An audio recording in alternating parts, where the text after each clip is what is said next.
Okay, hello and welcome guys. So today we will take a quick look at how we can export textures from a software called Substance Painter 2. So this information is easily accessible online, and you can find different export settings for different programs you might be using. If you're working with game engines, you will find out how to use Substance Painter for that, but we will be looking at how we can utilize Substance Painter textures in Maya's Arnold renderer today. So let's just quickly look at the scene I have prepared here. So the files I'm using will be accessible to you, and you can download them if you wanted to follow along with this tutorial. So here I have this treasure chest. It's nothing special. As you can see, most of it is hand-painted textures. But we also have somewhat realistic looking metal as well, with a couple of bumps representing our bolts, I guess. You will also notice that I imported this piece, this model, as a couple of separate pieces so that it's a little bit easier for me to paint them. And I just painted the insides of the treasure chest black because I don't really want to have any color for that. You will see that this is one of the planks, which I can then duplicate for the left part. So this is a character from a comic book. I really liked it, so I wanted to try and model it and texture it. So this is a treasure chest with eyes, and so I didn't import the eyes because they don't really matter too much. I'm just using normal shaders for those. This is a tiny little tooth here, which I think I didn't actually texture, which is fine. So we just have some white texture for this. So let's take a look at how we can export those into Maya. So the first thing you would want to do is to just right-click and go Export Textures. And so you will see that at the moment I'm already sitting in Arnold configuration, so you can change it here. Just click on your config, and we're going for Arnold and not Arnold UDIM. So UDIM is when you have multiple UV maps for your one model. It's getting more popular these days, but we're not going to be using it. So for us, it's just normal Arnold. And for the configuration, so sometimes you might have problems with your diffuse channel. So I've seen people recommend to use another map for Maya. So over here, if you go into your configuration tab and you click on Arnold, I already have this map here, but I'm just going to get rid of it really quickly and show you how to create it. So we just need to create a new RGB map, and we want to copy this name from the previous texture. So this just ensures that when you're exporting your textures, they will have proper names. So your texture will be called something, whatever your mesh is called, whatever shader it's using, and then whatever channel it is. So for us, it will be the same thing, and then just call it color, center. You will see it's complaining about something. It's not a big deal. And on the right, under input maps, we'll just have to find something that is called base color. So we'll just drag it on top, and it's asking us what we want to do with it. If we want to separate the channels, and we'll just go with RGB channels. And after that, those are all the maps that will be exported. So we can go back to the export option, and you will see that you can change the destination for where your textures will be exported to. So I don't have to do it again. I already have it set up, but all you have to do after that is just to select the folder if you wanted to create a new folder. You don't need to change anything else. If you wanted to take a look at the textures that will be rendered out, these are the ones, and you can see that the one we just created is here as well. So that's all good. You can change the dilation or pixels, so that's something that is also known as edge padding, and the larger your the texture size of your object is, the more pixels you should allow for the edge padding. And after that, you can just hit export. It might complain about something. Usually you don't have to worry about anything. You just click OK, or you just click show folder, and you will see all your textures rendered out. So after that, I usually take this folder and put it into the images folder of your Maya project, which I've already done. So this is my Maya project, and I've set up the scene the way I wanted it to be. So you can see at the moment there are no shaders set up. It's just using some standard shaders as far as I can see. So there's a couple of things we will want to do, and the first thing would be, let's go into our settings and just check that we're using the Arnold renderer. And yes, we are. You can change your presets for how large you want this image to be. So I will set it to something like HD 720 for now. If we go under the Arnold renderer, this is where you will set up your camera anti-aliasing settings. So the higher it is, the better resolution or the better quality of the render you will get out of it. So if you wanted to learn more about this and about how to make your render less grainy, less noisy, there is a really good article online from the guys who created Arnold renderer. You should be able to find it quite easily, but it's going to be on Solid Angle's website, section called Removing Noise. So it talks in depth about everything you need to know. So if you have some time, go ahead and read through all of that. The easiest solution for your problems might be just bumping up the camera anti-aliasing section over here, which unfortunately will increase the render size you will be getting. So it depends on how you want to work. If you are working smart, you probably want to read through the article and figure out how to change the settings in accordance with your scene's needs. So we'll just close this for now. And now we need to create a new material for our object over here. So we'll just go into our hypershade. And I've already created one, but I'll show you how to create a new one. So just under Arnold, we will go and find something called AI standard and click on it. Also, we want to import the textures we will be working with. So those are all the textures that we exported from Substance Painter, and I don't need height. I also don't really need the diffuse because I will be using the color. You shouldn't really be getting any problems because I haven't seen any problems with the diffuse textures in quite a while, so hopefully you might not even have to use the color, but basically they're pretty much the same textures. And I'm just going to drag those in here, and you will see, hopefully, that in our scene we can see our shader, our material which we just created, and we can also see all the maps we imported. So I just want to organize them a little bit better. So I'll go and put my diffuse color on top of everything else. The rest don't really matter that much. And what we will be doing now, we will be connecting our channels, our textures to the proper channels. So our color will be going into the color slot over here. So I'm just going to be middle mouse clicking and dragging like this on top of the color. So you will see there is a little plus icon. It means that you can make that connection, and I can put my the weight for this all the way up if I wanted to. You can play around with those weight settings later. So we'll have to do the same with the specula. Actually, I'm just gonna put this down here. Just swap the places. So if we click back on our material, now we just need to find the specula color, and that's where the specula map will go. Just middle mouse and drag it over there, and put the weight up to 1. You might want to change the weighting later a bit as well, to something possibly like 0.8 maybe. It depends on the object. It might look okay in the end. So the roughness will go into our roughness channel over here. Middle mouse and drag as well. Don't have to worry about anything else. Leave the microfacet distribution at what it is at the moment. Another thing, since we're working with a somewhat metallic object, we have some metal in it, we want to use Fresnel as well. So we'll just click on it, and for the Fresnel, we will be using this F0 map, and middle mouse drag it onto reflectance at normal.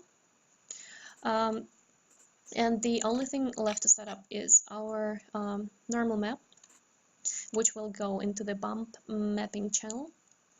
So just middle mouse drag it in there as well. And here we need to change one thing really quickly. So instead of using it as a bump, we will be using it as a tangent space normals, which is cool. So that's half of the setup done. And now we need to change the color space for our map. So before that, the setup was a little bit more complicated, where you had to use gamma correction nodes, because there is a little bit of a difference between how Substance Painter 2 and Maya Arnold render the images, or there is also a difference in what files they're using. So you will notice that Arnold will be creating its own file resolution. Oh, sorry, file. So it will kind of be copying the information from our targets and creating something that only Arnold can read. So we'll just click on our color and we'll check if everything is okay. So basically anything that's affecting or influencing the color of your object, like the diffused or the color channel and the specular, those maps will have to be in sRGB. So we don't really have to do anything about them. They are already set up correctly. For the rest of them, anything that is not affecting the color will have to be set to use a raw color space. So let's just do that really quickly. And also any maps that are connected to your material through its out alpha and not out color, you will have to make sure that alpha is luminance is on for those as well. So let's click on this. Let's change the color space to raw, and let's check alpha is luminance over here. So we'll have to do it for all of them.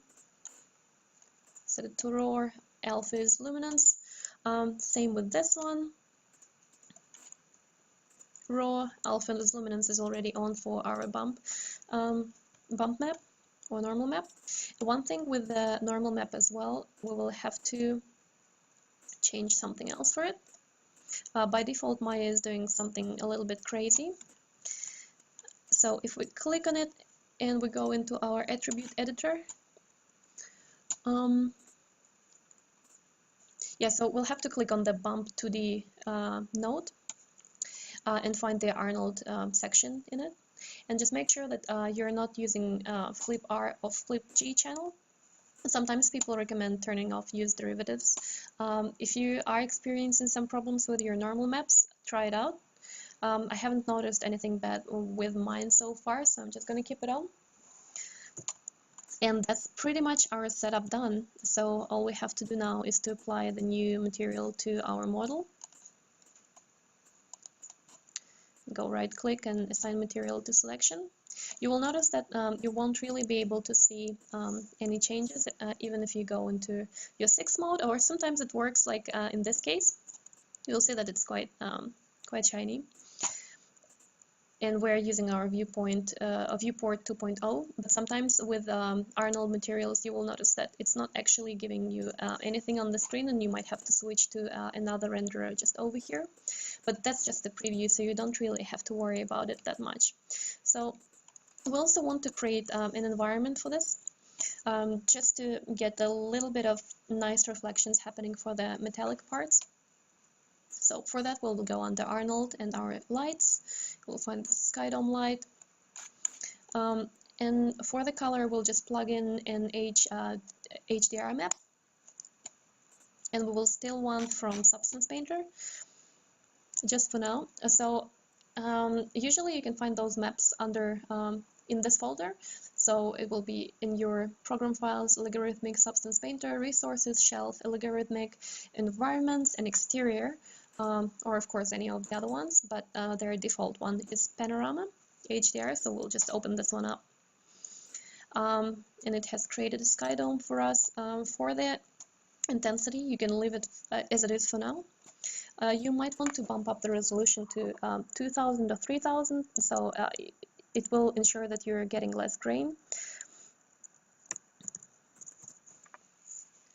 Another thing I usually like to change here is the samples, so we'll just bump them all the way up.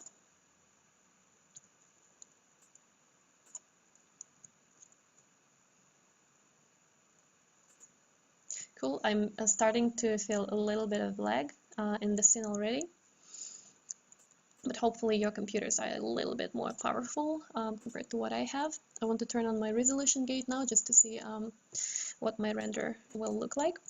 So you won't see the picture in the render, which is a cool thing. It means that you can actually export it as a PNG or as another targa and use the transparency channel and just create something really cool in Photoshop if you wanted to. So I also want to try and set up my camera in a way that I don't see the gap. So there is a little bit of the gap between the top and the bottom part of the object. I don't really want to see it in the render, so I'm just going to hide it behind this little plank over here. Oops. Another good thing is to create a render camera, of course, which you can actually do from here. So under view, you can find something called create camera from view. So if you're happy with this setup, so in your perspective, you just look at this and you're like, yep, I quite like this, but you still want to be able to, look around the model and change a couple of different things. It might not be ideal to use your perspective camera as your render camera, so we'll go and create a new one. Create camera from view. So perspective 1 will be our new render camera, and we'll just rename it to something a bit more appropriate.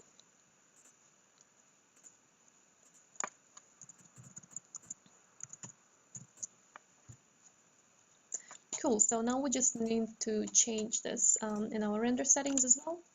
It will be showing us 2 renderable cameras. I don't really want to be using my perspective anymore. And now we can try and render the scene out and just see what happens. So this was my old broken render, which we can get rid of. Or maybe not, it's fine. So what you want to do is to make sure that you're using the correct camera, and we'll go under render. Render not our current, not the perspective one, but we'll go with render cam.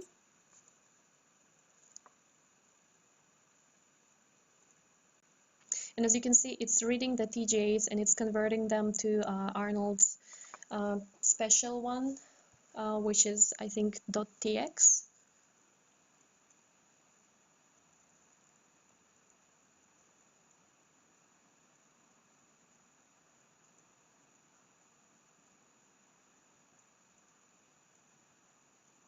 So you can see there is a little bit of a grain here. And I also think I need to fix the material for my pupil of the eye, because I think I accidentally assigned the newly created material to it, which is fine.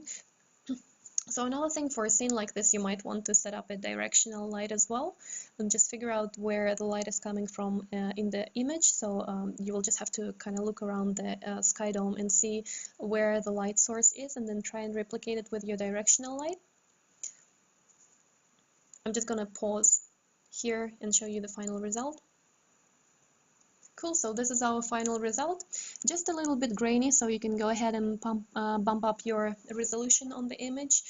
Try and set up a new light. And just play around with the samples for different things, like you can bump up the anti-aliasing for your camera, and also for all the different channels or different options sitting under the camera anti-aliasing. The same with the sky dome. So if you go here, you can start playing around with those values as well. Also, one bad thing which can happen to you when you're working with Arnold render is sometimes when you start playing with those settings, you might be getting a really good result and everything looks fine, and then out of sudden everything pretty much just breaks, so you're getting very inconsistent results from what you had a second ago, which means that potentially the TX files that Maya just created were somehow broken or a little bit damaged, or there's some type of information that got screwed a little bit. So the way I was able to fix that issue a couple of times was to save the scene if you want it as something else. So I create a new version of this scene. After that, you will just have to go and find your images. So I'll show you what I mean. You will see that here in this folder where I just used to have my target files, there are now new files called .tx files, which is what Maya has created for us, or Arnold has created. So the information stored in here is now stored in here, and those are the files that Arnold is using.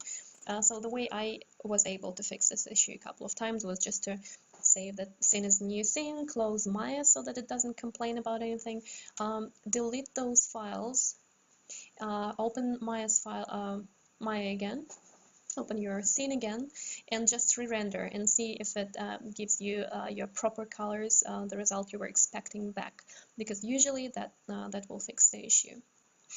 So yeah, thank you guys so much for watching this video, and see you in the next one. We will probably talk about setting up a quick turntable